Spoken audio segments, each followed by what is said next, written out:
Cité de Motard, Maluku Menkaou, pour un terrain de 20 sur 20 à 1000 $.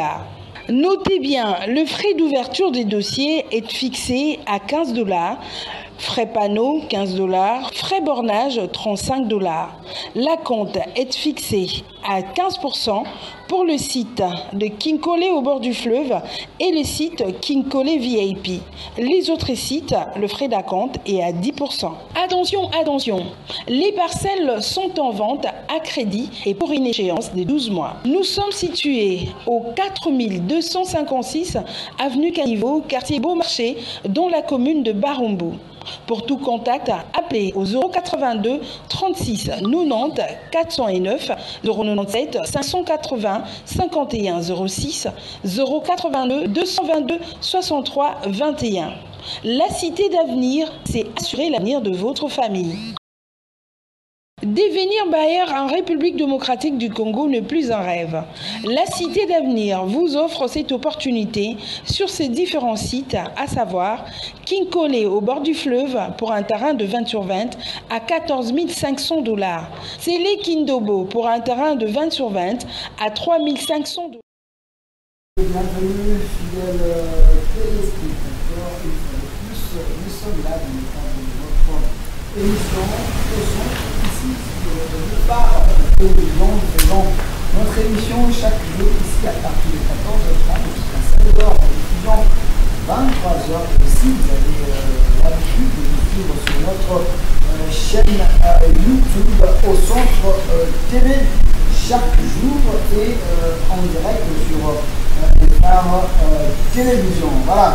Comme d'habitude, nous avons les invités sur cette table chaque jour. Les invités, on fait des débats, on fait également des partages avec les autres et aussi on traite des sujets majeurs de la nation et aussi les dénonciations dans plusieurs formes. On est contre les injustices dans la République démocratique du Congo. On nous parle de cette émission, souvent nous la faisons bien pour permettre à ce que tout le monde puisse nous écouter et comprendre pourquoi le Congo a besoin de ses fils dignes et aussi de la nouvelle énergie pour booster la République démocratique du Congo dans plusieurs secteurs. Aujourd'hui, en premier lieu, je veux recevoir pour vous Maître Moussoulou Koukom, lui qui est président d'un club des orateurs majeurs excellentissime. On va les recevoir aujourd'hui parce qu'il y a un événement qui se prépare avec ces clubs. Il n'est pas seul aujourd'hui, il est accompagné d'un membre du club, lui qui est Maître Papi Kizanga, habitué de cette émission. Mais aujourd'hui, on les reçoit dans ces cadres. Maître Moussoulou, comme c'est le bienvenu. Merci monsieur le journaliste Bertin. Voilà, vous n'êtes pas seul, hein, comme je l'ai dit. Il y a de l'autre côté M. Papi Kizanga qui est là. M. Papi Kizanga, soyez le bienvenu. Merci beaucoup, monsieur les journalistes Delphin. Voilà. Le long de notre la Makambo et Talinanu Oezali Club Oyabino. Vous êtes sans ignorer que ici à Kinshasa, il y a club et club, il y a des partis politiques, il y a. Mais je préfère commencer avec le président Maître Moussoulou, comme je sais que vous êtes dans plusieurs choses, mais n'a limité cadre. Il faut recevoir. Vous êtes parmi les intellectuels de mon pays, mais vous êtes président de ces clubs. Les clubs d'amis, club, pour quel objectif d'abord? Merci monsieur le journaliste. Aristote a dit que l'homme est un animal social. C'est-à-dire que nous sommes constitués d'un esprit grégaire. Nous ne vivons pas comme des albatros. Alors, tu as dit toujours appelé à partager la vie en commun. Alors, dès cet instant, il s'impose des impératifs de la vie que je peux appeler les fondamentaux que l'autorité publique instaure en élaborant la loi. Ce qui est permis, c'est le droit, ce qui est interdit, c'est l'infraction. Alors, après, c'est une ligne de conduite, parce qu'il n'y a que des animaux qui vivent presque sans, bon, pas presque, mais en tout cas pratiquement sans loi. Mais à la différence des animaux, les êtres humains ont la ratio, la raison, pour ça là que déterminer ligne, règle de conduite, totalement droit, à Lima. De sorte que ceux qui ont Mekiko Longwananzela ont commis délinquants. Délinquer veut dire abandonner le droit chemin. Alors pour mener une vie pacifiée, et c'est une règle de conduite de nature sociale susceptible de permettre une vie quiète, c'est-à-dire tranquille. Mais il se trouve que Thomas Obsaloba, que l'homme est par nature mauvais. Hein, contrairement à Jean-Jacques Rousseau qui a estimé que une thèse contraire, comme quoi l'homme serait né bon, mais que c'est la société qui le pervertit. Moi, je peux aussi être de cet avis-là, mais je préfère l'éclectisme. Au moment où Thomas Obsalobi, au mini lupus, l'homme est un loup pour l'homme. Au moment où l'État tient Mibeko, mais l'église a tient Mibeko, on les appelle les réfractaires. Okay. Voilà. Il y a un moment que nous sommes dans le club des orateurs Tobinine. Mais quelle est l'origine du mal? Parce que pour nous, il faut faire le diagnostic. Ok. Boluki, ni mteo sana mabeso ke no à l'hôpital, munga na kopesa utonga malama kote. À côté na yo, qu'est-ce qui ne va pas? Dans autres na yo, na organisme na yo physique. De la même manière, le pape François Tamaza Koya Atika biso banane en Congo, à côté na biso, qu'est-ce qui ne va pas dans un organisme social? Ok. Alors, biso sur Togo, il y a salon, il y a que et le Kosongolo par le Kosongolo par mais origine na wezali nini? Origine na wezali os oris, la bouche. Tout le monde se croit permis de parler, alors que la plupart devraient tempérer le droit à la parole, c'est-à-dire savoir y renoncer, parce qu'on n'est pas si nombreux à pouvoir dire quelque chose qui soit utile. Et bon, madame, tu observes silence et sage, tu as la poyo kakramini, tu as mouké. Parce qu'à partir de la parole, tu as maudit, la parole, tu as détruit. Or, dans un appel ça, liloba, pour être étonga et construire. Et nous nous rendons compte que notre pays va au décrescendo à cause du mauvais usage à langage. Donc, vous avez créé ce club par rapport à constat Oyo Sali, dans la société, vous vous êtes dit le mieux, c'est de créer ce club des orateurs majeurs, excellentissimes.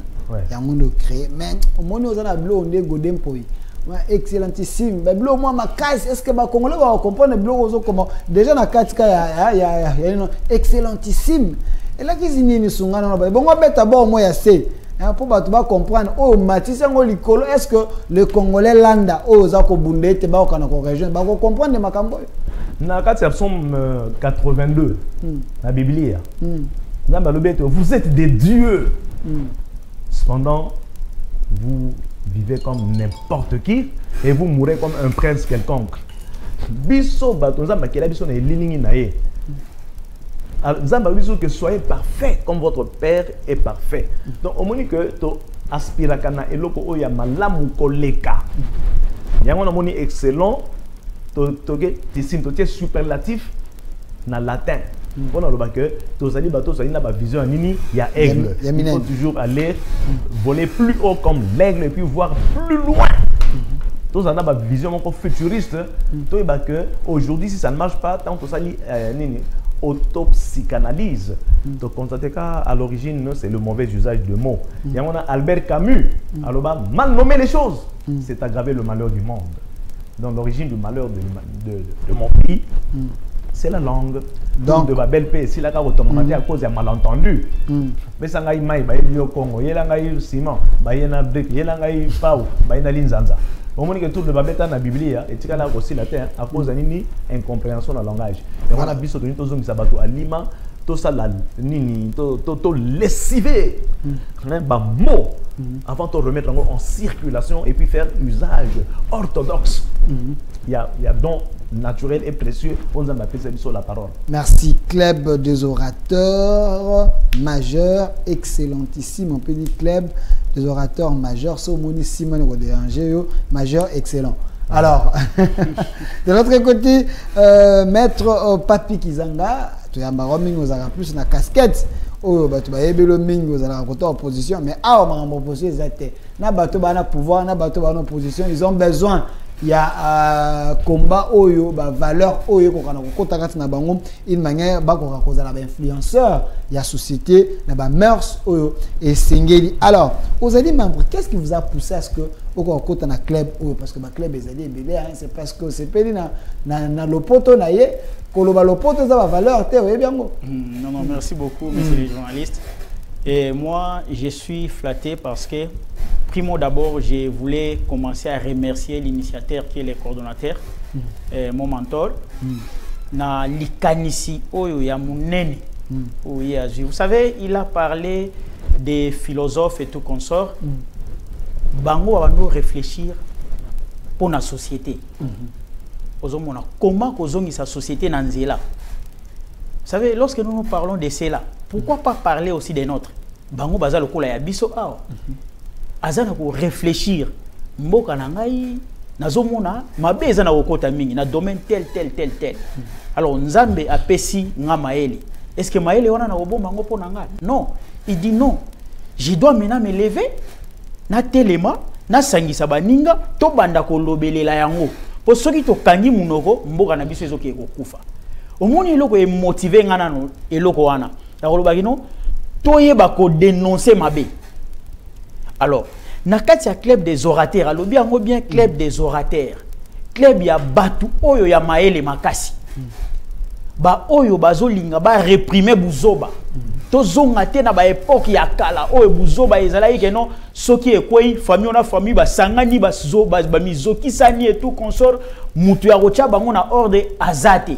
Alors, bango mena bazui élément oyo batiela biso na centre oyo eza mibeko. Balobi c'est comme mibeko ezo appuyer makambu oyo. Que no biso soki to dénoncer bango bakotia ba élément na terrain oyo bakosala en sorte que ba faire asseoir buzoba wana eleka lisusu te. Voilà, au moins c'est ce qui nous a motivé de dire que non. Oh, mais cette idée est géniale. Pourquoi ne pas accompagner ba mentor na biso bazo réfléchir lo lenge oyo pour na sunga société na biso, surtout que vous savez très bien que non notre société est belé baza vraiment na niveau moko ya se ba e ba mibeko na bango bien te. Alors ba orateur baza wana pour na ko éclairer bango ba e ba que non mibeko ezali. Alors soki boye na biso oyo toza na connaissance na yango tokoki non seulement ko dénoncer mais ko soutenir bino de façon que biloko oya mabe ekwe la bino lisusu te. Voilà au moins importance ya club oyo, surtout ce que na mozindo coordonnateur a wolobeli lango ils ont parlé mingi na mambu o etali ya viol. OK. Donc c'est cet élément là qui nous a motivé de faire partie na kati ya club oyo ya ba orateur. Merci parce que meki ko kota biso na kati ya moi likambongo momo club. Monsieur le Président, Tobengwa Tabongo président à club ou bien coordonnateur, c'est vrai, qu'est-ce qui vous a poussé à ce que au secteur, pensez-vous que c'est le secteur majeur pour que le Congolais soit un modèle pour influencer les autres ou influencer l'humanité? Le secteur est allé bien. Monsieur le journaliste, et là, comme mon coca on a sepelé nango et pas na OTP na reproche en public à l'inini, c'est ta sagesse qui me rappelle Salomon. Parce que question de aux autres na nomi na vie, est-ce que vous sondez mouté manangai quelle sorte de je sais pas moi divination on a invité aux médiums on a invité. Tous les mots que vous avez employés dans cette question constituent les éléments de ma réponse. Il y a un amonio génial. Nandimi de l'OET, aux ambiennes, la parole n'attend pas un nombre d'années. Il y a un annoncé, on a fait téléspectateurs et belé. Ceux qui vont moni chaîne Oyobo Zapaka. Merci.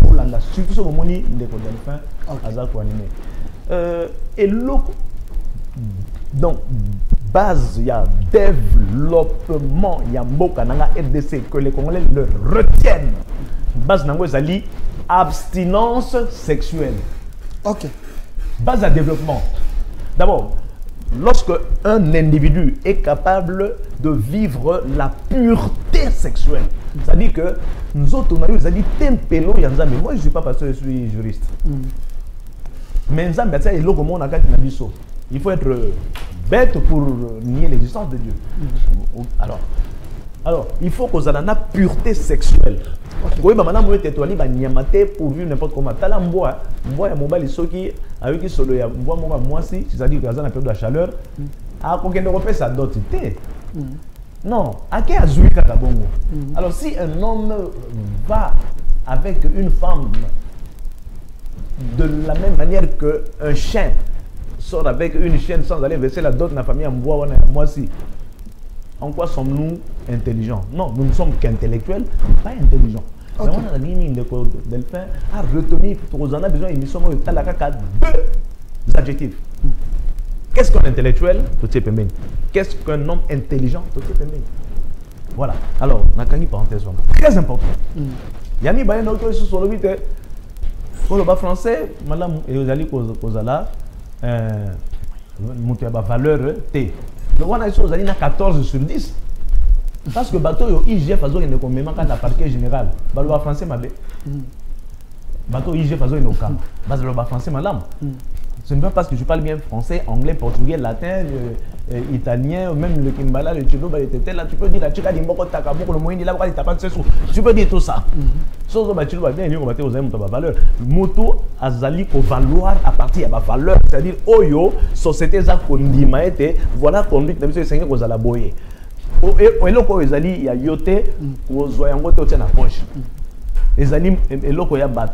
Or, l'État est azali personne. L'État est une personne morale. Bozouya l'État, l'État, même si je suis employé, nali travailleur de l'État, n'a salaire, oh yanga de, oh yoko na poche na mais oh yozali destiné à trésor public, na zui na tienne na poche, na sali moibi. Attends nali professeur il y a droit. Article 14, propriété, droit absolu exclusif. Nayebi yango na qui vient sur l'université parce que j'ai su restituer, j'ai mémorisé. Mais sur la société, il a besoin de gens qui mémorisent bien. Non, il a besoin de gens qui mettent en pratique le bien qu'ils ont appris en droit à l'université, en médecine à l'université, en mécanique, en électricité, en quelques domaines aux autres. Ça là, il y a un madame, comme la société nous attend pour consommer. Alors, là où on exclusivement pour la macambo, les abus sexuels. Abus sexuels. Dans une personne, donc au moins, ceux qui montrent mon bal, ils vont massivement fort. Alors qu'il y a des autres sexualités, tout va bien aller. Merci. To fongola yango parce que club ezali na milulu o ezali organisé na bengango sortie officielle. C'est vrai makanisi ezali ba ba yebio tant ba ko mona mais ba benga ka savant mais ba benga ka écrivain misusu parce que ça monta boignan mais olingi boignan oyo partager on peut na bandeko et comment et que ne musika ozala yo moko te ozala pena ba petit musuluku comme oyo ba ko kota na kati na yo ata yo ozalite mais bango ba koki ko continuer na combat au club des orateurs majeurs excellentissime en collaboration avec ECA et SNAP. Hein, donc une conférence et bientôt la thème ezali non aux abus sexuels commis par l'église.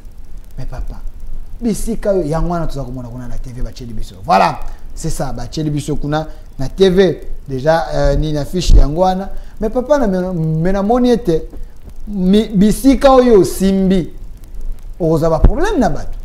Bisika oyo simbi. Oza bona ba non aux abus sexuels commis par l'église. Est-ce église? Azali montopoa qui ne commettre abus sexuel? De quelle église parlez-vous? Parce que l'église ne va pas église. Donc, essaie un peu de nous expliquer. Au commis kuna ndengenini. Il y a seulement des journalistes Delphin, autour ceux qui église zali mutu. Bon l'État, l'État congolais azana nyongo, l'État congolais azo bundana M23. Est-ce que l'État aza mutu? Kabandeko ba banda biso bako te ya be église est amolaka mais ndengenini église que no commettre sous il faut qu'on expliquer ba to bien te ba comprendre. L'État à l'instar de l'État qui est une personne morale, intouchable, intangible, mais sensible au travers de ses œuvres, par ses organes. Néanmoins, église, azali, personne morale. Pour l'église, nous sommes dans la personnalité juridique. Mais, le quoi va dire personne morale, c'est-à-dire le quoi va créer être mokoboé fictif, mais va pécier ma coquille à cause de la local là, être physique, être humain vivant. Alors, l'église azali peut animer nabanani nabasali, ceux que nous appelons les serviteurs de Dieu. Alors, autouni quelle église? Église nini. Église par définition. Okay. Église ensemble des enfants de Dieu. Moins. Oh, il y a des que Azali na qualité à mon ensemble. La Bible est là où 2 ou 3 sont réunis en mon nom, je suis parmi eux. C'est ça l'église. De même, na économie. Le marché, ce n'est pas Gambela. Le marché, c'est la rencontre entre le vendeur et l'acheteur. Point. L'école ou l'université, c'est le lieu de rencontre entre le maître et le disciple. Point. Pythagore, Platon, Zénophon, tout ça, Diogène Laërce, Bâton et le grand philosophe, qui na l'université, et on a architecture, ils ont développé. Simeon Moussinono, Azalakate n'a pas quoi. Pour na Atonga, même le haut, il y a Kitoko Boy. Mais ils se rencontraient, il y avait quand même ce qu'on pouvait considérer comme université, comme école. Némo pe église de l'Ozali animé, Tozali na pasteur, Tozali na évangéliste. Hein, Toli na imam, si il s'agit des musulmans, et Zalina diacre, prophète, nous avons, et au plus haut point, nous avons le pape. Voilà.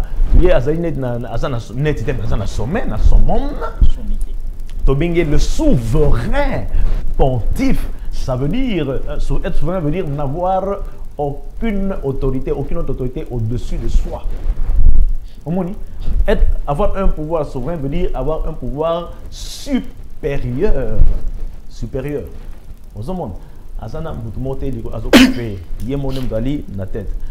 Alors, nini to constaté, moi na nakati ya ndako, moi si na yo, ndekono apé moi si nakati ya ndako, asa na conduite perverse. Il ne se comporte pas bien. Or, Tolobak déjà madame Mouette, n'a qu'à souhaiter tout en a norme de conduite. Non, bien norme. D'où l'épithète ou l'adjectif normal.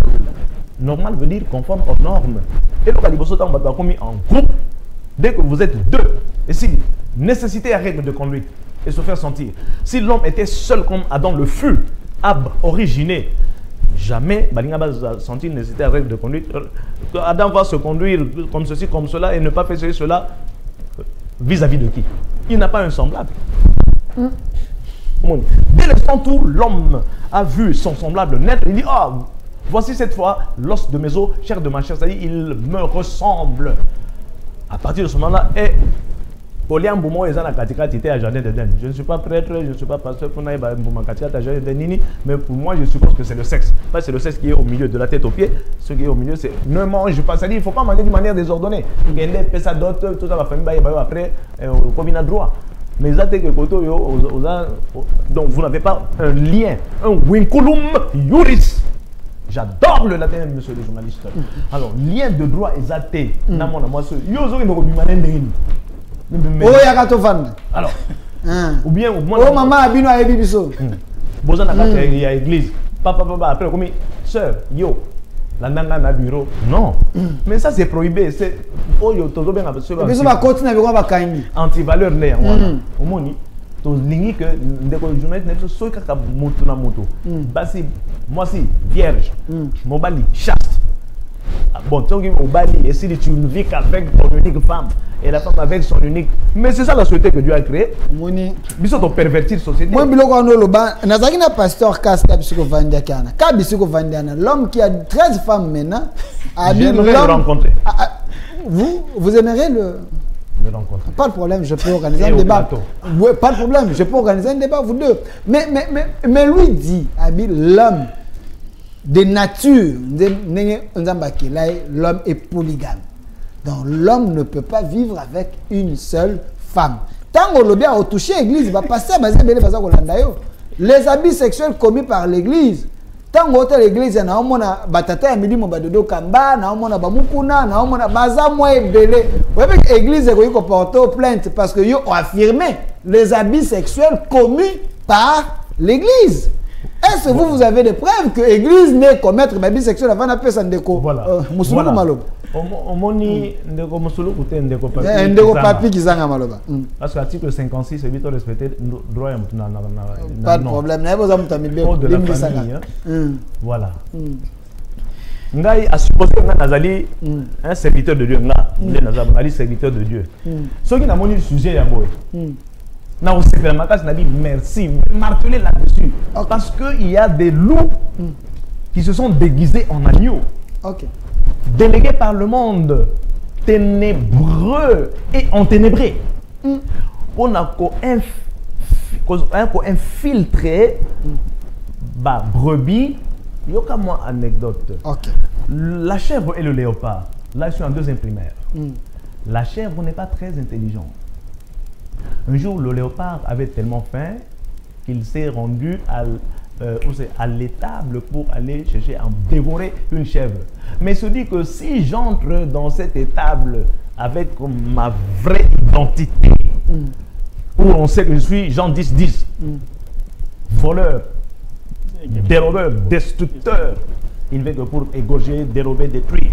Ce qui n'a rien apparence, il y a une vraie identité, il va accepter la société, on a la société, il y a la chèvre. Si on a la joie pour ça, on a ressemblé à Bango. Alors le léopard est arrivé de nuit. Tabalobi, oui, ouvre-moi. Juste à emprunter pénal le timbre vocal, il y a un tabac. Ouvre-moi, je suis une chèvre comme toi. C'est-à-dire, je suis un chrétien comme toi, je suis un serviteur de Dieu comme les vrais serviteurs. Parce qu'il y a des vrais serviteurs de Dieu. Sujet au vrai serviteur de Dieu, à parce que tant que le vrai serviteur de Dieu, on financer. Il faut marteler là-dessus. Hein? Il y a des gens qui se disent serviteurs de Dieu, mais qui ne le sont pas en réalité. Alors voilà, la nuit, la saute chèvre. C'est-à-dire, chrétien, on dit, saut. Amen, amen. Non, pose la délivrance, il faut coucher na yo. Mais comme ça, ça doit quitter par voie sexuelle. Non, il y a un prophète, il y a un prophète dans la Bible, à moins que je me trompe. Élisée, hein? Bouche à bouche, corps, ainsi de suite. Il y a des versets bibliques. Oui, les autres confirmés, mais continuez. Oui, comparaison n'étant pas raison. Les lois, la malade de la musique, tout le monde a verre et un moyo. Pour l'année, bazo doit être so il va tenir ma belle quoi Jésus salagi va parler de ça. Voilà. Au monde. Alors bah on a si forco. Alors s'il vous plaît, au monde que Mosa inanzambe oyo a osepelate que et si on sortir une église, va combat, va balayer, va nettoyer l'église à la pure et à la sanctifier. L'église est un sanctuaire et c'est le dernier rempart pour un bateau pervers. Ça ne marche pas. Tu continues en armée. Mais à quelle armée est simité? Elle dit bah tiens homonori, n'a qu'à camp militaire pour la qui sont dans le la qualité discipline militaire. Elle nous a mis dans le pas Dieu est omnipotent, il peut tout. Les bâtiments dans Zambie. Quand ça se voit comme dans dans Zambie. Muto bâti quoi di bosonzo kazaki le léopard elle a dit sur la chèvre, la nuit, ce léopard-là avait dévoré la chèvre.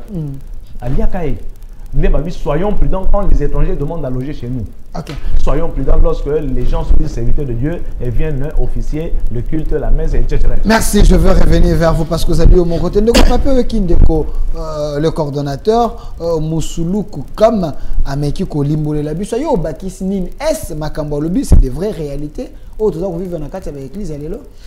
Merci beaucoup, messieurs les journalistes.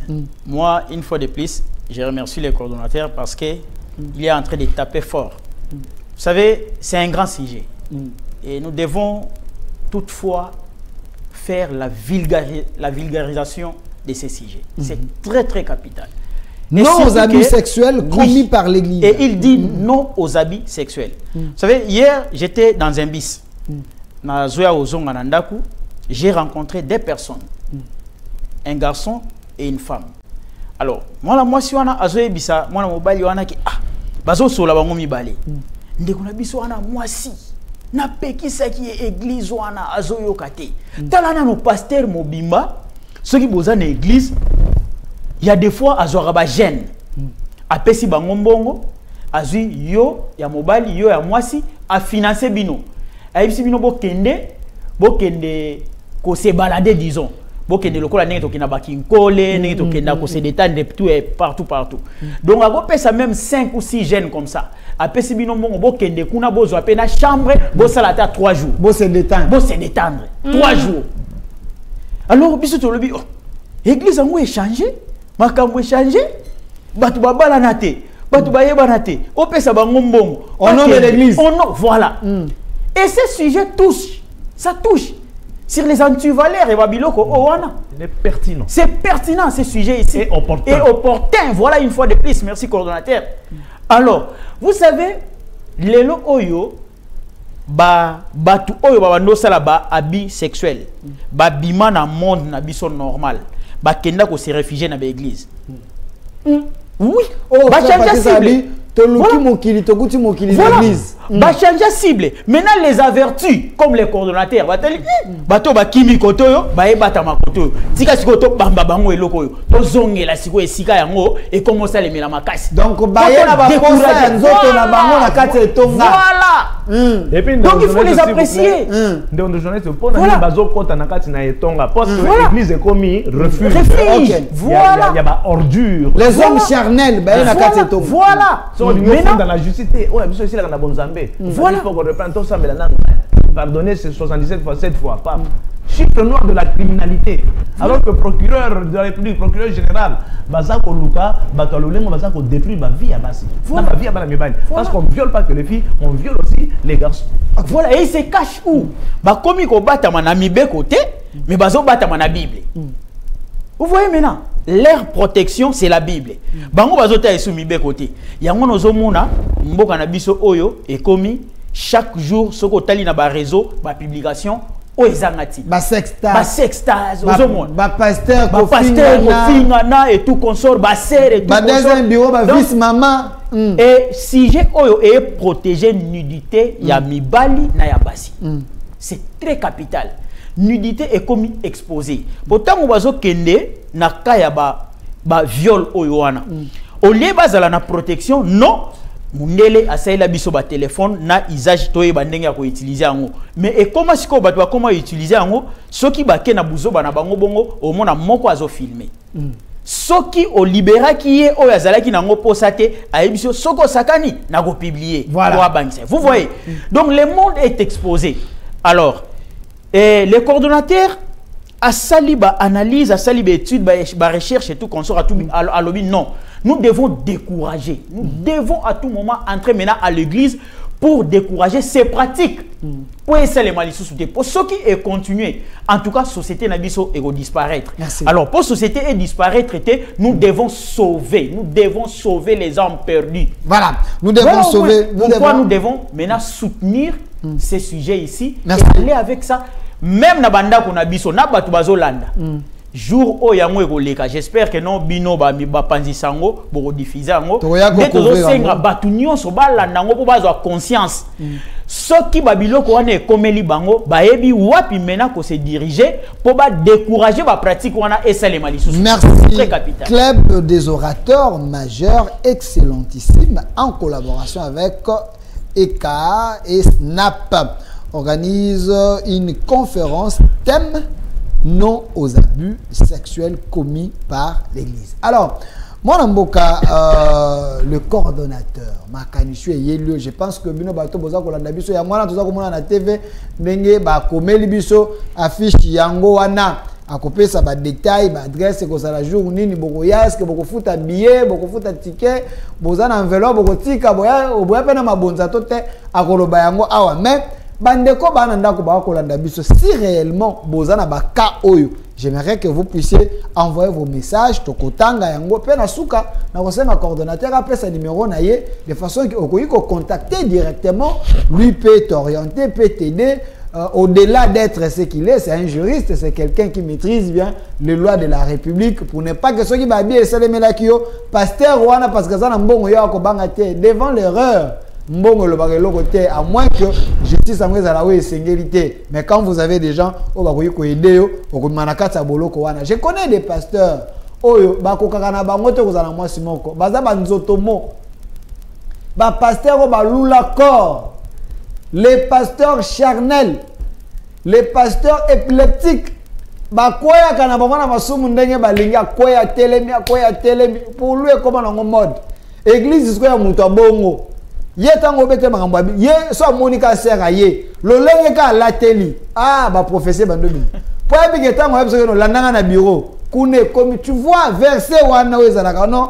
prophète wana so ke ya salaka bouche par bouche corps par corps verset na baninga ngo mingi wana ba kobenga ba 22h ba kotso ve ba to basi balala ki yesu ka ndo etizolo verset encore ba maman ba basi ne bazaka faible na kopana kate au moins appelle à quoi il peut abomber le peu mobali naie pour ni pasteur a dit mon mboka musuluku makambo yoza koloba na monyo otia ba structure mi baleao donc l'état mutasungio Tu as structure indépendante. Pour ma camboye na ba pays ça sérieux, ceux qui l'étaient à Yoki et bongi ba bengo ba chama mo soloter ba soutenir parce que zali cause zali général, les alliés à batonyos. Une deuxième fois, monsieur le journaliste, vous me décevez par votre génie. Aux alliés plus que Salomon. Désolé de vous féliciter. Pour Nani, pour ma cambo yo ça me appelle na bamboka misus. Voilà on y a Sikango. Et quand on a un clergy abuse, je ne connais pas parfaitement l'anglais, mais au moins ça veut dire stop aux abus commis par le clergé. C'est-à-dire, ça est dans Zambie. La protection qui manguiste, catholique, musulman, tout ça, mais au Nyoso, Azana donc charismatique. Il y a quoi attirer bateau vers pour nous battre. Si vous me suivez, vous allez vivre la gloire de Dieu. Vous deviendrez une bonne personne.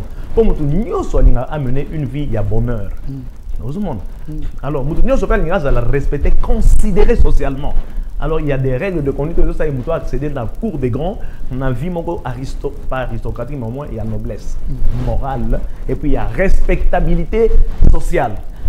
Article 2, il y a Déclaration des droits de l'homme du 26 août 1789. Ça vous rappelle la Révolution française. C'est-à-dire la Révolution hexagonale.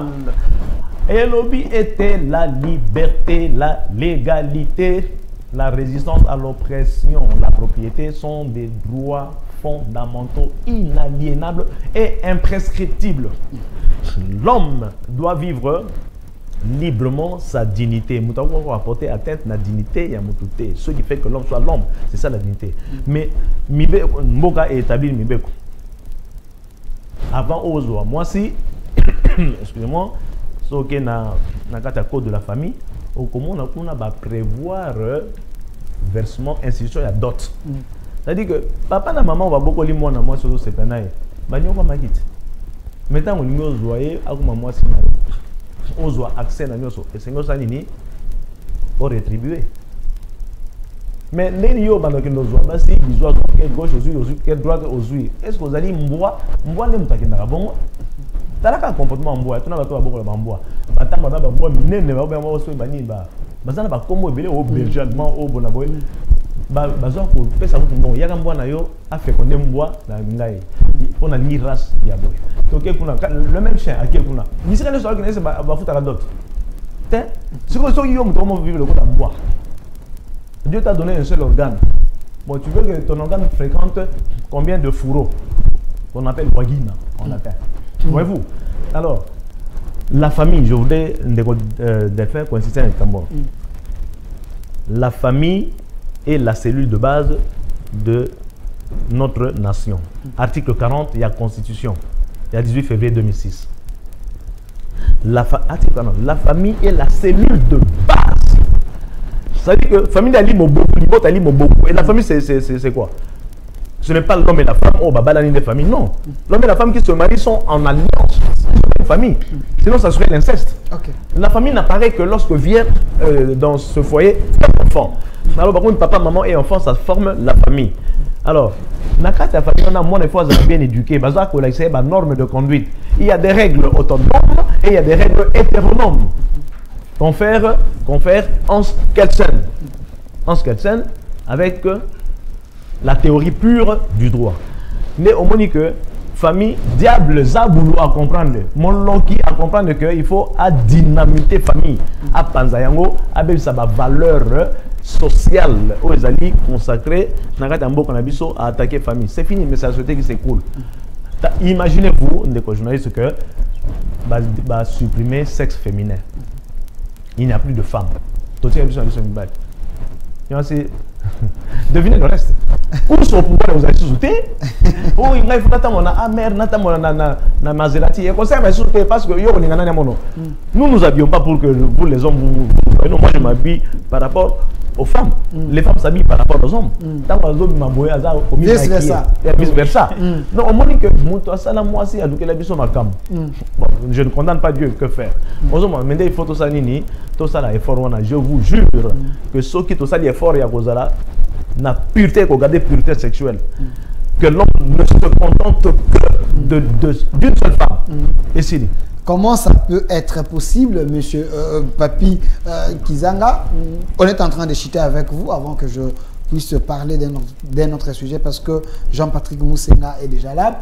Alors, pasteur Moussouba Nandako, un message un bon sujet. Mais il faut aussi marteler que pasteur va être victime, il y a Basiwana. Oh, baya kapona kotante bango. Pasteur azana sainteté nae. Yo seko yo beteli loko moko bobi tenga na kena ko isaye parce que pasteur mabonze ko taka mwa mingi. Et ce pasteur la tombe. Est-ce que c'est lui le fautif ou la personne a yewana pe à cause de la peine n'a pas la responsabilité? Ah mon toté. Merci beaucoup mais c'est les journalistes pour la question. Et je voulais d'abord avant de rebondir sur votre question et répondre à un cas que vous avez élevé par rapport il y a soutien, il y a activité au Salema le 30. J'espère que les coordonnateurs sont en train de travailler avec ses forces. Voilà pourquoi vous avez dit que dans le pays sérieux, logiquement, il allait être accompagné. Yangwana tolingi to lancer au moins Mbela. Yangwana bandeko bao nyonso baza frappé na sujet oyo. Vraiment ça demande beaucoup de moyens. Coordonnateur a ko passer numéro nae bako bengae bao nyonso baza na moi contribution na bango a opesa bango ndingisa ndenge nini bakoki ko contacter pour vivre que bacha maboko parce que ça demande beaucoup. Et puis les sujets aux conférences éco-aidé bato belé. Et puis ils ont bato bazo uta libanda bazo ya awa d'ailleurs après émission il y a une délégation il faut que négozwa pour to chabango quelque part ba ko accompagner jusqu'à sujet au baza parmi ba orateurs. Alors ça nous demande beaucoup. Maintenant je reviens à votre question pour dire que ce qui est vrai au moment na tango ya Noé batu o bayaka ko défendre buzoba o wana ba pasteur o bayaka ko défendre buzoba o wana bazonga rappel na Genèse ya Bible. Omoni na moment ya Noé tango Noé azui révélation po atonga bato na ye o wana nzamba recommanda ki ye ko kotisa na kati ya masuwa na ye ba race mi balé alobaka 10 té couple pourquoi chaka couple pourquoi aluka kité acha bango ebele malamoko diku nzambe azalaki ordonné alingaki acha ordre. Voilà pourquoi l'initiateur aussi a yé po acha ordre ordre wana inspiration wana utika kana ye mokote inspiration wana pe utelier pas nzambe parce que c'est un chrétien après tout aza muto azo sambela amoni keno buzoba ekoti mingi. Mais natangi pe biblia na sali pe ba recherche et puis l'état a épé ko sali sabiso a che mibeko pour na ko réprimer mambo oya buzoba oyo. Alors qu'est-ce qu'il faudra faire maintenant là na maele o nzambe a pesinga? Non, je vais maintenant lancer un cri d'alarme. Maintenant cri d'alarme en haut journée officielle et ça les lundi. OK, lundi oyo kaka oyo les 30 oyo oto senga na bandeko nyonso adresse ezawana référence ezali bao ba ozala na temps ba romona biso to ozala wana ba participer et ba ça la large diffusion na ba oyo mususu ba ju opportunité peut-être ya okuta na biso te mais bazana besoin pour atteindre biso. C'est très capital, nous devons vraiment réprimer et décourager ces genres de pratiques. Merci maître Papi Kizanga qui malobano ya suka mena zone si malobe pas coordonnateur le président Azali président et club des orateurs majeurs excellentissime en collaboration je précise avec EKA et SNAP au Bazali qui organiser une conférence thème Azali non aux abus sexuels commis par l'église. Alors monsieur le président, le mot de la fin bande ko no baza ko landa yo ba retenir nini numéro ya contact adresse kozala wapi et koselema ndenge nini droit de participation ezali banane sengeli baya te l'activité est destinée na banane. Merci ndeko Delphin. Au moins sujet on a sangona et sengo penzate pour kota la ndenge baza ko utiliser épée de la débauche pour détruire les hymen des jeunes filles. bana 10 ans, 13 ans, ce que talib makameza ko sel mo kende kana ba tribunal de grande instance, na ba tribunal pour enfants, au monde na ba destruction massive ko lekana bato bazo kufa na Ukraine, mais ba si baza ko kufa na ba M23 ba l'église. Bazali. OK. Au monde. Donc il n'y a pas que les serviteurs de Dieu, ne se déguiser, certains serviteurs de Dieu, on ne dit pas tous, mais il y a aussi certains chrétiens, certains fidèles, tous les chrétiens mais fidèles, au sens global du terme, au bazar, au sa mambeba bongo. Et ça, c'est ma péka na RDCT, dans le du Congo, et ça m'a pays, notamment aux États-Unis, notamment en Europe, Asie et partout. Mais tant on a bandi ko yoka passer au père partager ma cantina bateau. Aux États-Unis, orateur Tim, c'est un avocat américain. Déjà, déjà Nicolo, na 20h30, déjà dans l'aéroport Andy, bon, na bandeko basusu, Europe, etc. Bazala na Zoom, bazona na mbalamoko. Tant on décolle de Tanzania, on baza comme on mbalamoko. Alors, droit d'entrée que vous avez est alité parce qu'il s'agit de sauver des vies et de sauver surtout des valeurs. Et nous avons des anti-valeurs. Nous allons consacrer ma valeur à l'imbosso à l'inini, abstinence sexuelle, continence. Même à votre part, que abstenez-vous de vous marier. Mais si vous ne le pouvez pas à cause de l'incontinence, mariez-vous, mais qu'un homme soit marié d'une seule épouse. Comme Christ n'a qu'une seule épouse qui s'appelle l'Église. Il ne faut pas me demander en objectant que l'Église comporte plusieurs fidèles, alors Christ est polygame parce que les chrétiens non. Hein? Alors, désordre sexuel, il y a un désordre dans la gestion en boca. Ce qui vous montre que le pays n'a pas évolué, il a progressé vers le bas. C'est-à-dire à cause des bas instincts sexuels. La libido, Batumingi, ou bien instinct sexuel, et qui par le diplôme universitaire, au cause de la docteur d'état, mais ce matin, les hommes comportés en coulisses, voilà. Au moins, on est pasteur, comment? Au moment d'un niveau d'études, exacté, pasteur, on bosse à la Bible. Donc, c'est un sujet important. Tant que on est en train de blaguer, c'est vraiment important. Le numéro de. Le numéro est Ali 081 777 Malami Satou 94 ou 94 50 Bandela 081 777. Non, oui, spirituellement, chiffre 7, ça veut dire quoi? Et lorsque c'est repris 3 fois, chiffre 3 veut dire quoi? Et puis 94 ou 94 50 à la fin. Bandela ya suka pona bandeko bazako koma 081 7 94 50.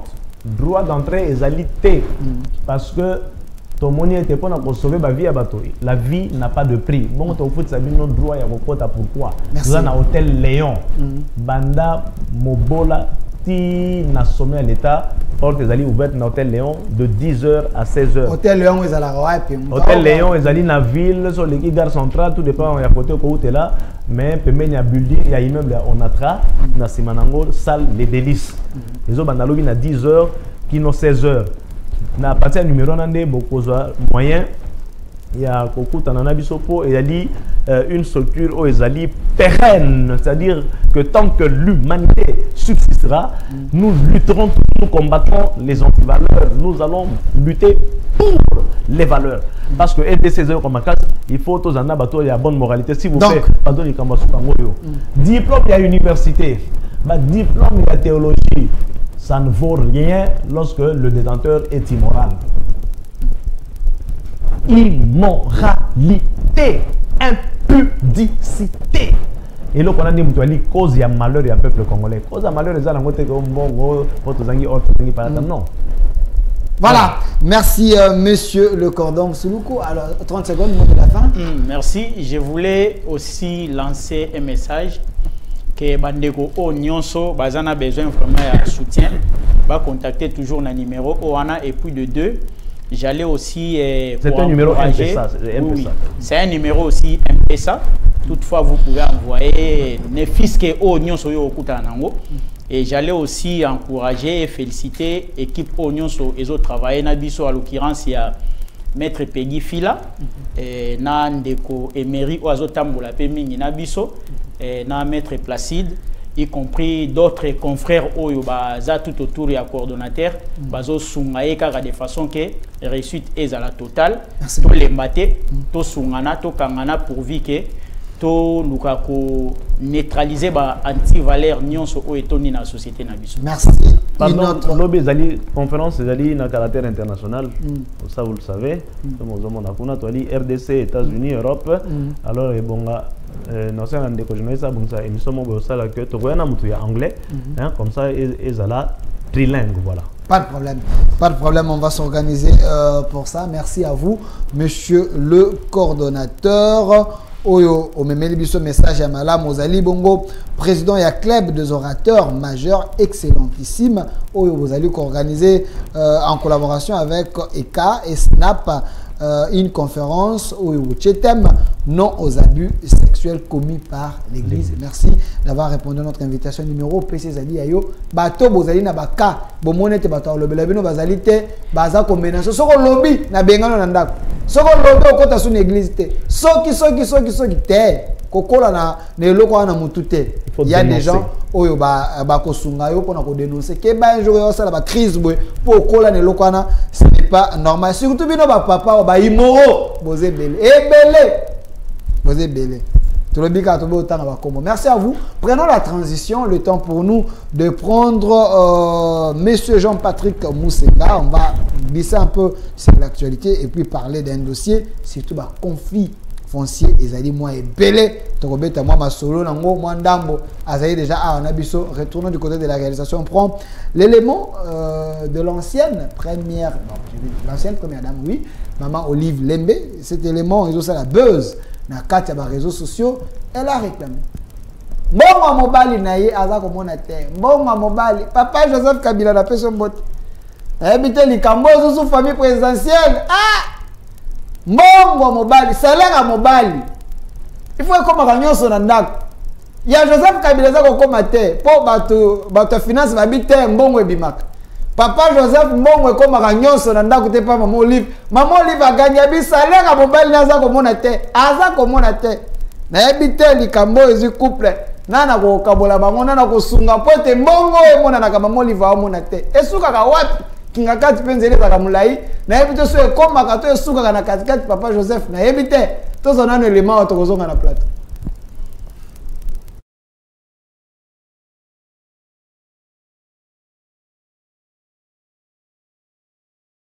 Ne pas penser comme les mauvais esprits, comme les démons, qui trouvent toujours des raisons de vous contredire quand vous faites du bien. Au fait, c'est pour vous décourager. Parce que ceux qui sont habités par des mauvais esprits, ils vous diront, ah, et bongo soki alia kambongo anante ya chip, c'est parce que bon ebali na e aza millionnaire, aïe bambongo ebele, ainsi de suite. Toujours des mauvaises paroles pour vous décourager. Mais il faut compter avec votre Dieu, notre Dieu. Parce que lui, il connaît où se trouve la vérité. Lui sait qui dit vrai, qui dit faux. Une petite parenthèse, je vais profiter pour dire ceci. Je vais donner un exemple. J'entends tout le temps des gens crier. Le président Kabila, il a 680 000 $ par mois. Ah, le président Kabila, il a voilà. D'ailleurs, on vient de supprimer ça, il n'aura plus. Eh bien, écoutez, c'est par manque de nous justifier toute la souffrance que nous vivons présentement, je pense, que tout le monde toujours se roue sur le président Kabila comme si c'était une marchandise à vendre pour essayer de couvrir ses forfaits. Parce que le président Kabila il n'a jamais réclamé. Puisque moi, je mets quiconque en défi de me prouver depuis quand ils ont signé ce salaire de 680 000. Je commence à les chercher, moi. Puisque tellement que j'entends qu'on en parle. Je commence à les chercher. je mets quiconque en défi de me prouver, de me produire les documents, par exemple, depuis 2020, de me produire les documents où on a signé ce salaire de 680 000 que mon époux aurait reçu. Quel nenni? Rien. Mais il n'a jamais réclamé. Il n'a jamais fait mention. Mais moi, personnellement, j'en fais mention parce que, malgré que lui ne le réclame pas, vous imaginez quelle magie est-ce que je peux opérer si j'ai 680 000 chaque mois entre mes mains pour le bien-être de mes compatriotes?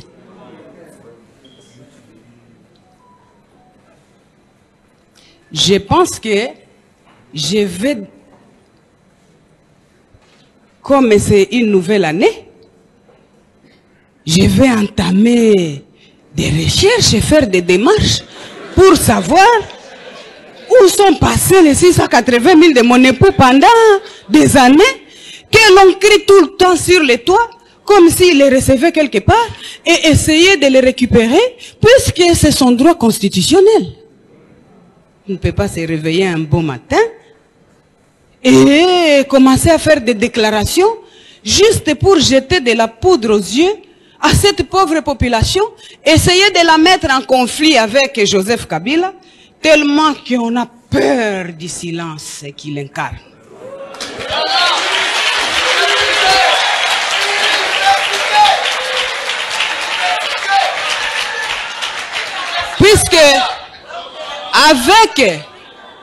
Puisqu'avec 680 000 chaque mois, je vais construire des centres de santé un peu partout, des universités, pas en promesse, en réel.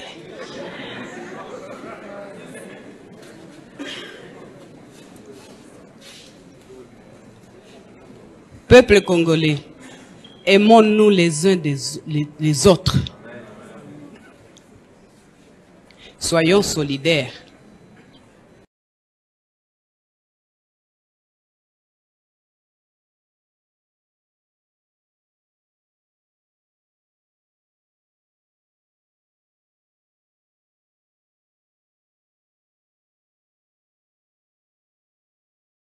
Merci à vous, fidèles téléspectateurs. On est émission au centre Makassi. Là, je suis en train de dire coup de chapeau na maman Olive Lembe. Oh, il y a ça qu'on réclame mon mobile. Mbongo papa, mbongo papa, mbongo yoyo yaban. Mbongo papa. Papa Joseph Kabila mbongo est comme un côté. Maman lobby a comme mon terre, a mon mbongo te. Eh, yate a mon terre. A tient gouvernement na défi bato ba futa kayo. Abi bango boye la nga bulletin de paye. Po bino bolobete mobile na nga zoka mbongo. Ngai na ndako na mona te. Boye la nga bulletin de paye, ngai na ndimete papa zoka mbongo. Po mbongo soke ye.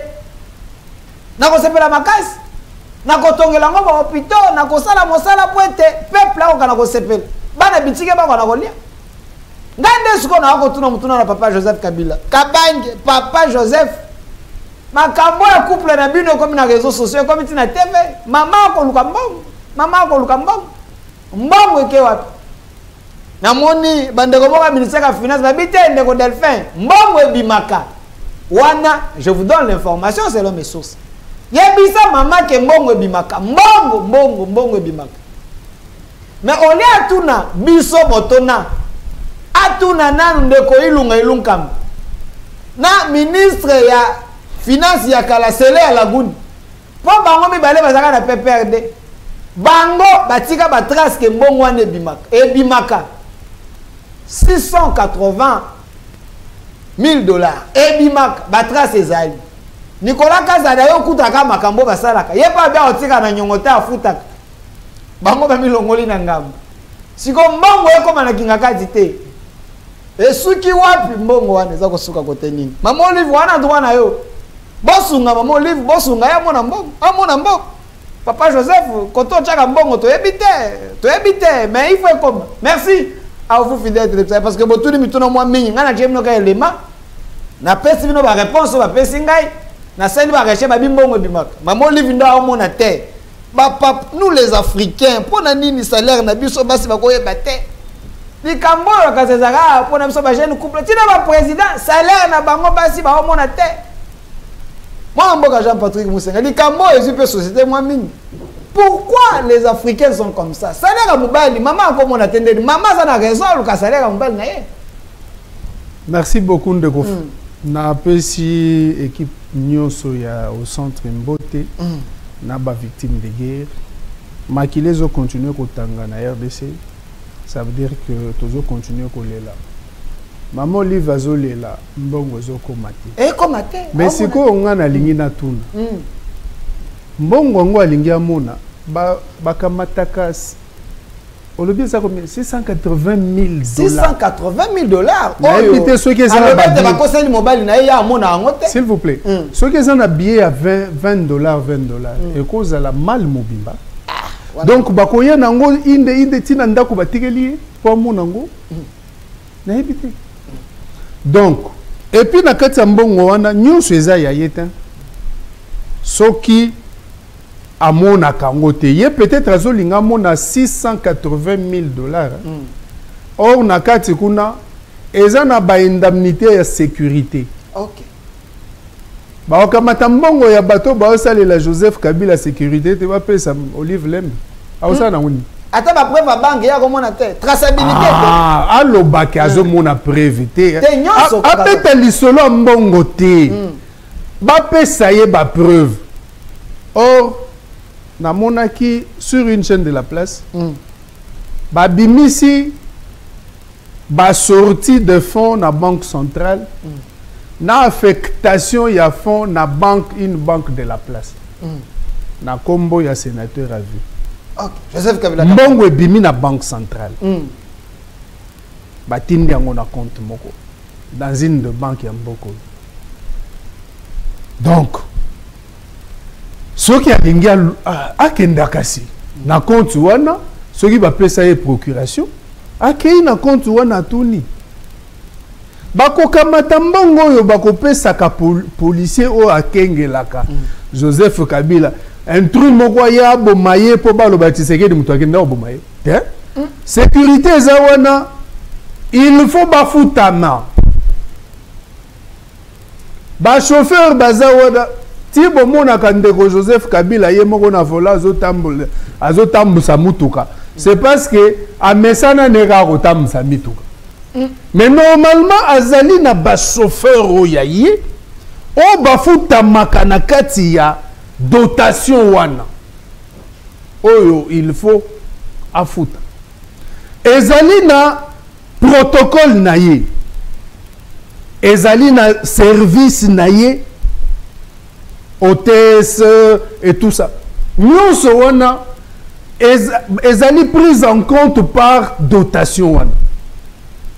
Nakati ya 680 000 wana, ezali na obalobaka net à payer. Net à payer, c'est 680 T. 680 000 wana ezali, nyonso oyo ezo tala sénateur à vie. Yé le col à moi sinaï a réclamé des 680. C'est quoi cuisinier ou on a l'état à foutaka.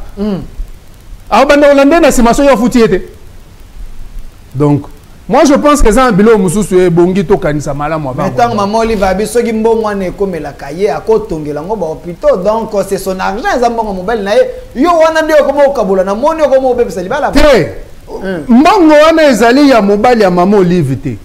Mbongo wana eza sénateur à vie. Kambongo mobile na ye. Mobile na ngai mbongo na kotongela ba hôpital. Alobi anga wa. Non, mbongo wana ezali ya fonction. Ya kotongela ba hôpital te. Ezali mbongo ya libala na bango te. Te mbongo kotongela ba hôpital te. Na lobi Siko ye il faut tonga hôpital. Na salaire mobile na ye. Alobi ango yo kite. Bon. Asunga les petits peuples, ceux qui vraiment ils allaient à quoi. Ça là 20 ans batonga bopito boni na salaire plus. Moi ebelé. Initiative plus c'est ça maman Olive ta tonga moi ebelé. Okotangela nga misa. Maladi moi ebelé oyo bazanga bambongo. Ndeko okotangela nga 3 hôpitaux oyo ya tonga. Te mituna nga bien. Te misa lobi atonga. On a tout ni combien au lobby ebelé. Moi ebelé. Ya on a lingana ye basoki atongi ata misatu eza wapi. œuvre ya malamu soki esalemi il faut tokumisa autaye kosalisa campagne awa aye na ba médecin bauti musika bazosala ba opération na charge ya fondation soki ONG na ye. Une très bonne chose. Merci maman Olive pour une ça. Une très bonne chose. Là vraiment je vous encourage. C'est à louer. Ouais. Mais par rapport par rapport à ce qu'on attendait d'eux, na Obasali, est-ce que vraiment ils ont coquin? Bon. Merci. Merci Ndeko Jean-Patrick Moussenga. Ndeko Zala Nabiso, Ndeko Calais. Problème ni nango comme talamuka. Merci. Alors moi Namboka Jean-Patrick Moussenga, on va évoluer avec vous. Il y a un dossier si on doit placer un mot. Dossier à conflit à ma pangue, on a qu'à Kishasa il est belé. Mais avant ça, Ndeko, eza ndika moi pas cité. Yo na mono comme star na ba TikTok na bato bazako commenter na lolenge belé babio kosaki. Olobete salaire oyo musée Kabila le fils na Zarias na bandekone bazaka ofuta ezaka $9 bato balobi ete yo kosi ezaka bongote. Mais lelo oyo on apprend que ba rebelle à M23 sous le régime Tshisekedi parce que ils ont soutenu Tshisekedi Félix ba récupérer sous ba territoire mususu bon monete bino diplomatie na bino ngo agissant wana ezako pesa mambo mater bazako kota na ndako ba ko beta sokoi masasi bino boke kana diplomatie okoti na ndako no bakati mwa no kingo yobite nazela na funde pa voisin oko bunda te Rwanda comme lokola ya pomba baboto lisusu bino bolobi boni Ndeko bitumba o esalamaki le 24 le 25 na le 26 banguna wana ya M23 baleli kolela puisque rond-point wana oyo ezaki wapi Djugu te komba mboka ngo soki ye na otanga ngo balakisi général Mugabo alali wana le 26 ça veut dire que va perdre yango babeti Sukoi Masasi eloko moko ezokamwisanga oyo ba congolais belé ba mona te Kagame azala koloba te azala ikaka neti ba mususu tuzai na bango azala koloba te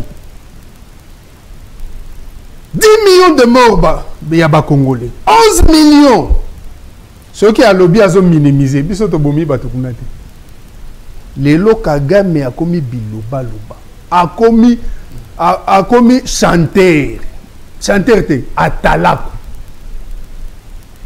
muto azala koloba te sikoyo abandi pas seulement koloba akomi atalaku. Vous pouvez vous imaginer avion moko ya armée congolaise RDC et quitté na Rubavu et sali une vingtaine de minutes et sali nango pe lorote Pumbwe et Zongi Congo. Peut-être que pilote il faut expliquer biso à confondre qui peut-être les deux aéroports parce que ezaka ka côte à côte boui lelo yo bazo tirer Sokoi et outi kosala musala nango bato bazo expliquer place wana malamu te expliquer bisokas qu'est-ce qu'il y a eu avion wana et outaki Kibumba Kishishi et outi Djugu et pilona ki kutu na Rumangabo tango esilisi charge nyoso et comme zonga pour eya ko se poser na Goma bango bamoni yango esi entamaki déjà nani descente nango o bazo benga approche tango asi entamaki approche na ye nde batire ezo luka kutu expert en balistique te pona ko prouver que tir wana e utaki Rwanda ezo mona na bien que utaki Rwanda bazo tirer un avion sur le terre dans l'espace aérien congolais baza na raison mon côté bakoki ko avancer sur ça. Ça c'est une provocation pour toi comme en escalade militaire. Mais baye ba kesilité parce que le col a violé ba beti mwana epa na bango tokozongisa. Et puis tokozongisa na ndenge que ba sentir que tozongisi. Tokozongisa na ndenge ya komekate. Ba se préparer pour tokozongisa. Nazo rappeler histoire awa je pense na 2015 ou 2016. L'armée américaine a kenanani na Iran a bombardé ba usine pharmaceutique.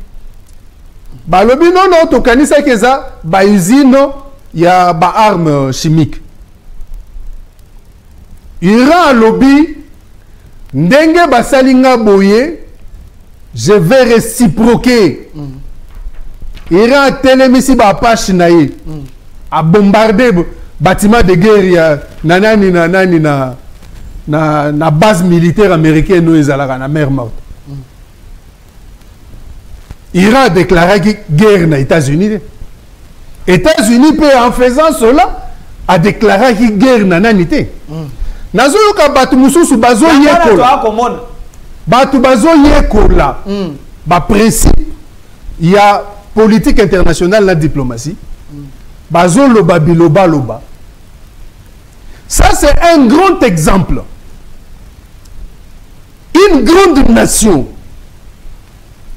modèle il y a démocratie pour certains aïe a violé territoire ya baninga a frappé bango na 4 territoire na bango baninga balobi te que non Amérique a déclaré biso guerre te bango pe bazu ya bango avion bakei ba frappé pe et si là il na opéra wana guerre moko ezalaka te entre Iran na États-Unis mais Iran la ki siko ngai na kotika yo te olongwe pa na yo poza biceps ebele oya kobeta ngai na tiki yo donc banguna oyo baza na kati ya Rwanda ba se préparer tokozongisa et puis tokozongisa ya kobanga te tokozongisa boyi mona batu nyonso bayeba mokili mobimbe mona ke Congo utozongisa biloko Rwanda salaki toko agresser Rwanda sikote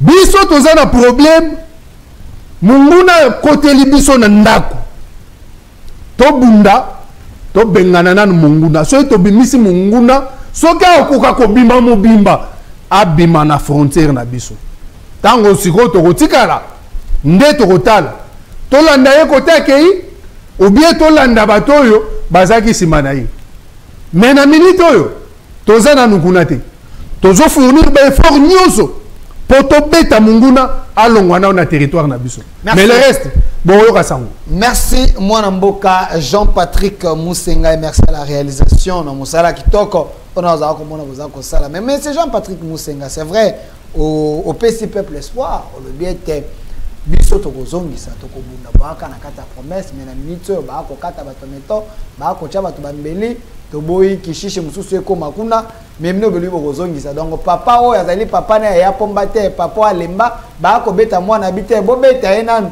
ngana constater ka ki azoki mais na kende ko sala na sport so na komi makasi ndana ko ya kozongisa ne Congo te wana ozolo bana ndenge ezo sale mate kasi babanda ko kata batu mitu depuis 94 na est ya mboka na biso et bandi lelo te ce n'est pas pour autant que biso il faut tout souhaiter et continuer te on a déjà trop crié assez il ne faut pas y continuer mais bon yangona et bandi lelo te d'ailleurs ampleur o eza nango lelo eza o eza ki nango lobité.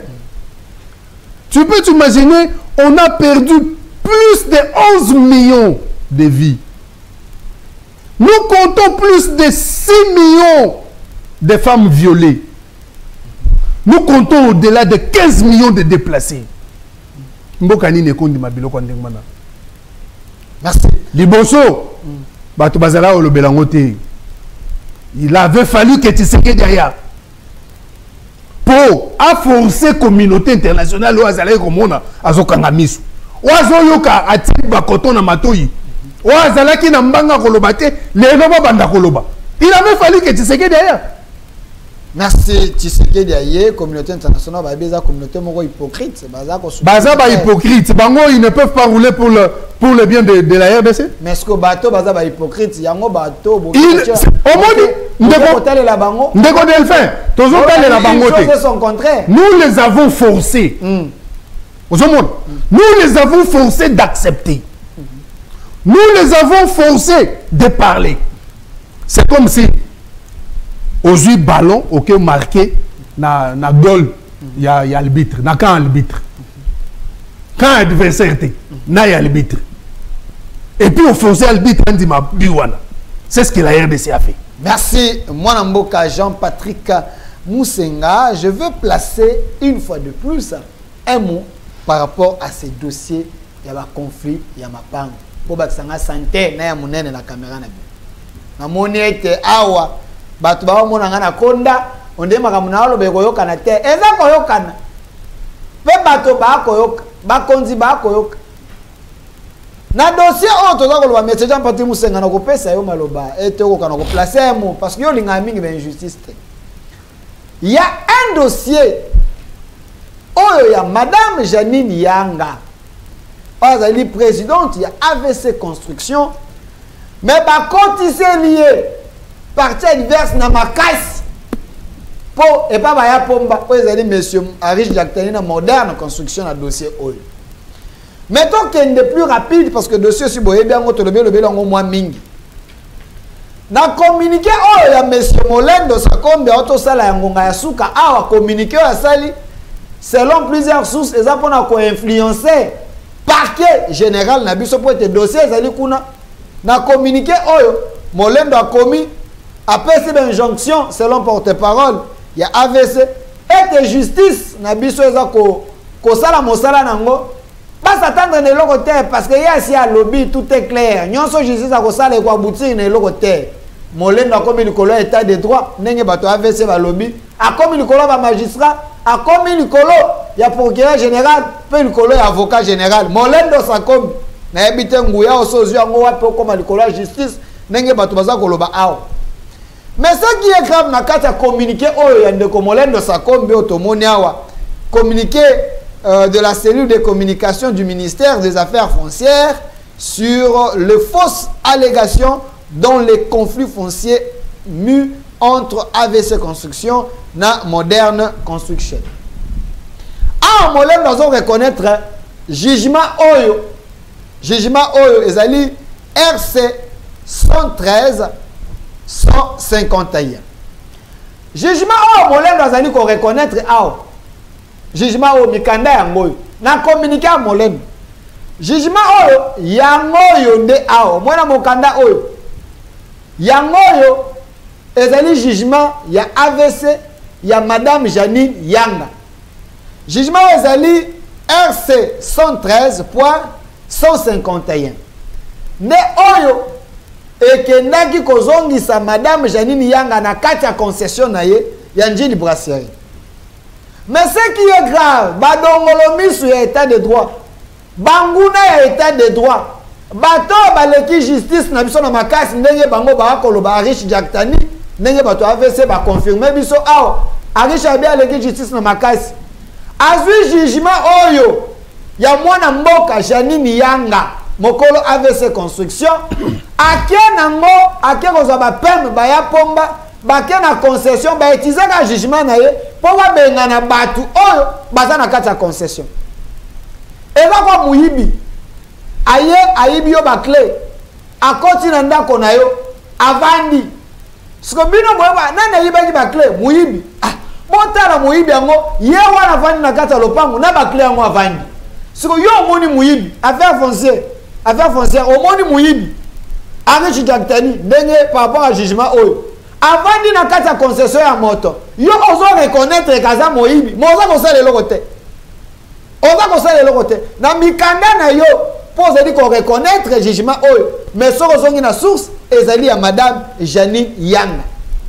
Alors, sur ce, dossier aux dossier à l'Opango, dossier à concession. Ce qui est encore plus grave, c'est que Molendo a qu'on reconnaître parcelle 18 516. Oh, monsieur Ziele Ateki, selon Molendo Sakom 18 516. Mais ce qui est vrai, voilà, concession Ngoyangouane. Ce qui est vrai, monsieur Ziele, oh, Molendo Lobi, Ateki Lopango, oh, awa lui reconnaît que Yazali na Lopango est à 10 516. Donc 10 516, Mikanda Yangoy. Il y a procuration parce que là qui est la famille. Yangoy, ose reconnaître Lopango, oh ya yebi. 18 516 ans des innovation, invention. Il y a Molendo Sakombi parce que moto a tekaki. Alors il y a yebi angote, il y a yebi oyonde, a yebi. Maintenant quand on a Molendo Sakombi, yo zuma kambo, yo zuma wapi na Mikanda ni. Pena Mikanda nyonso naza komona awa. Balobete, monsieur Ziele mutateke la kinde kwa riche. Négocier le liboso ya bar, babengi na parquet général, batuni papa yo teka lopango. Otekela yango nani? Habite, ngai nde conservateur abenga ngai, alobete na ana lopango mo quelque part, et sengeli na teka. Mais lopango ngo na mona yango te. Pe moto na tekela, na tikala komona ete. Oh! Yo tekeli moto lopango moni ete. O tikala pe komona ete. O na tika conservateur mto ebisa ngai nazana lopango quelque part awa. Na ya sinon te lopango ngo ekosila ngala. Na ya et puis conservateur ayebisinga lopango za ya yo oui, mais nazamba na mto kosomba yango. Conservateur owan. Monsieur Ziele alobi bongo, alobi solo. Conservateur oyo ateka ki lopango ya monsieur Ziele selon document on ndenge za ko évoluer. Conservateur alobi ozana lopango, mokolo lopango ayebitaka na lopango. Pe conservateur a luki mutu fa somba. Conservateur a comme commissionnaire na dossier oyo. Dossier Molendo Sakombi azali ko tia maboko ko appuyer ete mwana mboka akokana kozanga concession na nde yango yoka solo yoka salité. Et puis lisusu jugement oyo nde ka toza koloba jugement oyo ezali ya riche Jaktani te.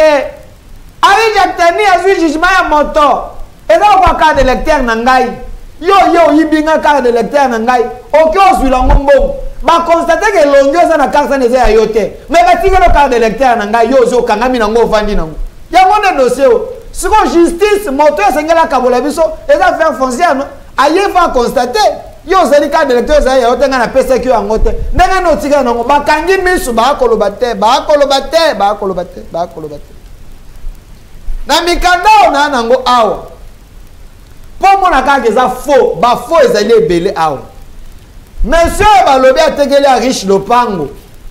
Monsieur Ziele oyo atekeli a riche lopango. Na kati ya acte de vente awa. Ce qui est grave, na kati acte de vente awa. Signature yango. Ya monsieur Ziele boza komona awa. Biloko basalaka na précipitation esimbaka te.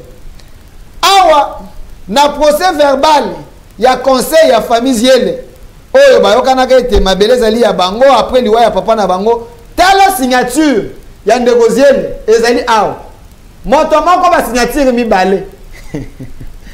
Ça qui prouve que lopango oyo arisha somba epa ya ndeko Ziele oyo Ziele atekela ete atikala komona ngo te eza Ziele te mutu asinyaka eza moto mosusu asinyaka place na ye de document yango oyo même mutu signature mibale. Molendo oyo za komona te ministre Molendo oyo za komona te yo pelo za komona te okanyika miso za komona te kosunga chef de l'état ngona ministère ko bacha nde yango ba document oyo za na mesa na yo mo komona te Félix Tshisekedi tangu acheyo wana anome yo eza po sala musala na lolongo esengeli na sembo na sala otali mikanda oza na droit na ye ozongisa na droit na ye oza na faute otike na kati ya faute na ye.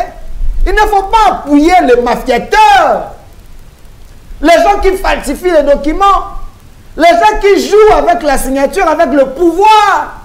Il ne faut pas les appuyer. Ce qu'on va appuyer, c'est que vous avez un cop. Mais ça, on va qui est comme ministre. Et ça, on va chez l'autre, on a été. Bon, on décevoir mon consamok. Ceux qui m'a camboyé. Tout ça, comme on a mikanda, on a ma signature. Donc, Bino, vous êtes là pour décourager les chefs de l'État, pour décourager. Bonne volonté, chef de l'État, à ordre dans le secteur. Bandeko, il y a la justice. Nego Kamoul est à présent à la Cour constitutionnelle. Procureur, il y a parquet général. Avocat, il y a parquet général. Bon, comment on a?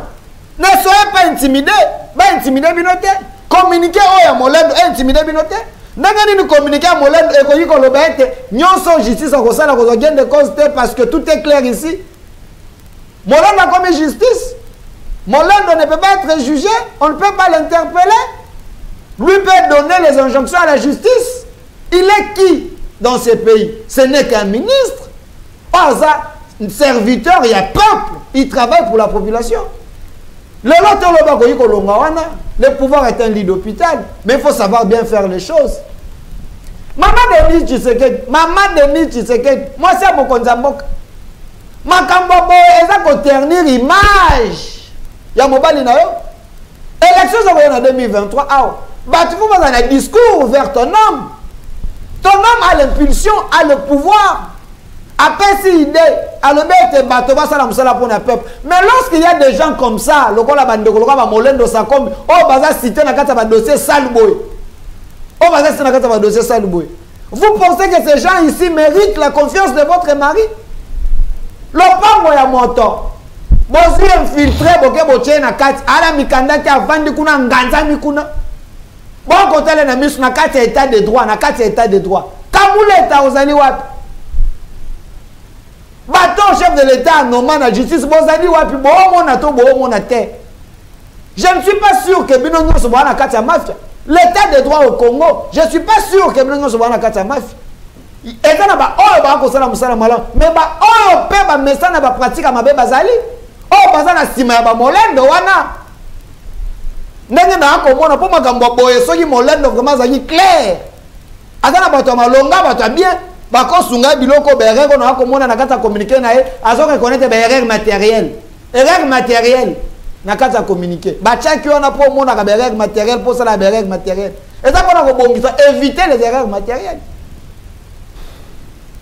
Moi je pense que le chef de l'État il est mal entouré.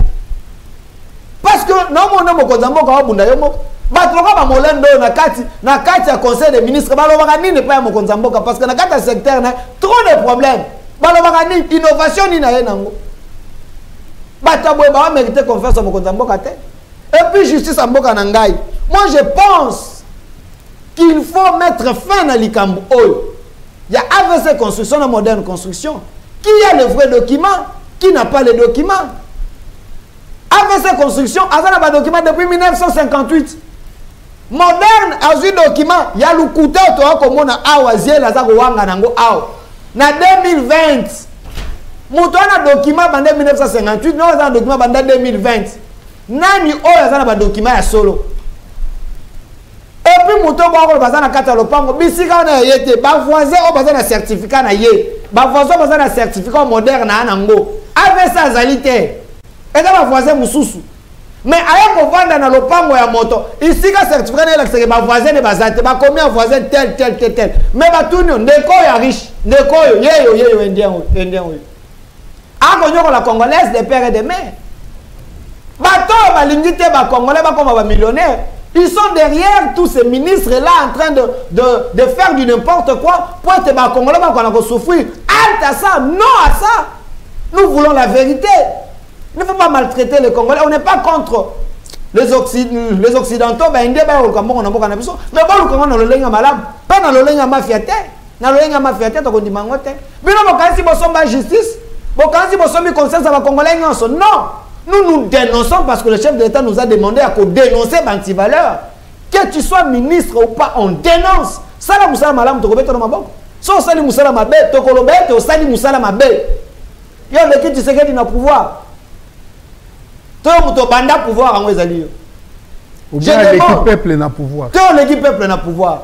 Je demande au chef de l'État, je demande au service habilité, je demande à la justice, à magistrat, pas ministre de la justice, Maman Rose. Est-ce que mon lèvre dans l'école à ma caisse?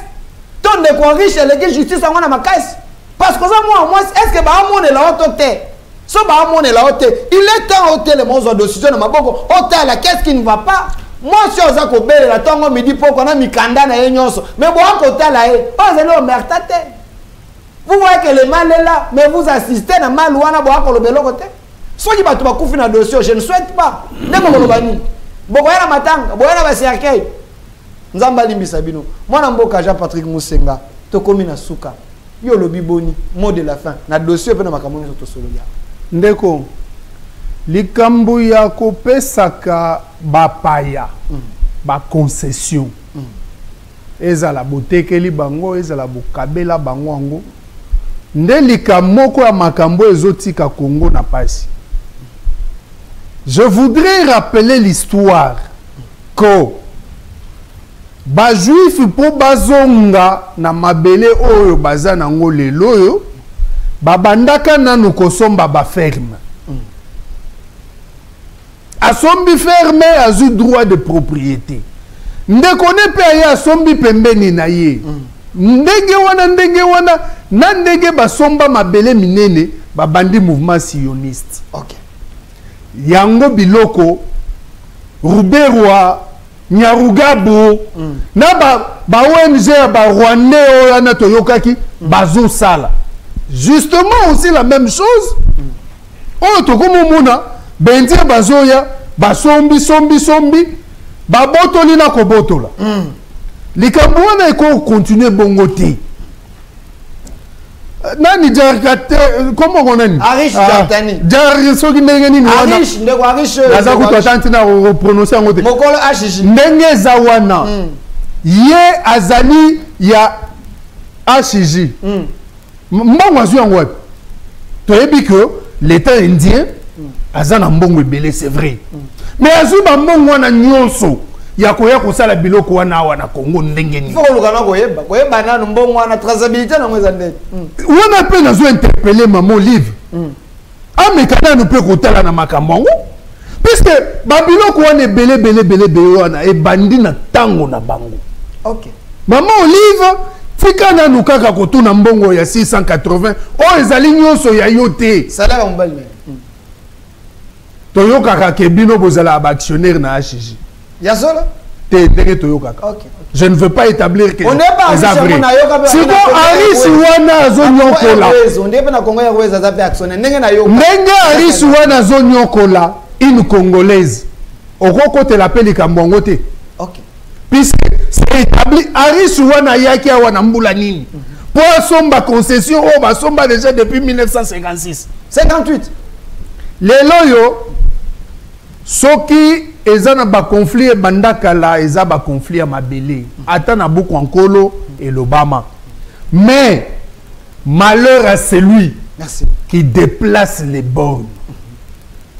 Batu nyonso baza impliqué molendo na cabinet na yo. Déjà tango azoloba que justice oza elokote. Ye molendo azali na exécutif. Justice eza na cours de tribunaux. C'est des institutions différentes. Ndenge za wana mutu azalaka na droit d'injonction. Ezaka ka ministre ya justice na président de la République. Merci. Ministre affaires foncières. Aye kusala ni na kata justice. On dirait bango nyonso ba uta INC. Na ministre la justice, na ministre affaires foncières. Wana tozo interpeller ndeko Kamere. Bozo mona côté nini solo mabe ezo landa yo. Batu oyo yo fournissaki na gouvernement de warrior. Parfois oyeba ke bazana ba warrior te.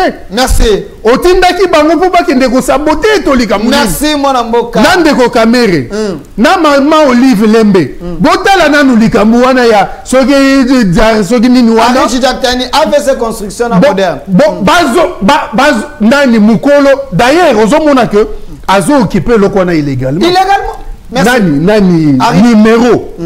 Ya ndako ye soki lopango batekela ye 1857 ezali numéro ya ndako ye azo occupé. On peut déjà le poursuivre. Merci. Pour occupation illégale. Afuta ba dommage et intérêt. merci moi Mboka Jean-Patrick Mosenga yo ozana na certificat na yo oyo ba peso de manière oyo toza ko décrier awa ya mabe ndenge to akomona awa mais numéro lopango na yo oyo eza na certificat na bisika ozo ko vanda eze loko moko te mais ovandika wana pe bato ba pe ozo vanda lopango moto de manière illégale. Nous encourageons la justice bandaki déjà ko sala musala parquet général bandaki ko sala musala déjà malam tozana ba PV to na nyonso ndenge basamba ki tozana ngona maboko.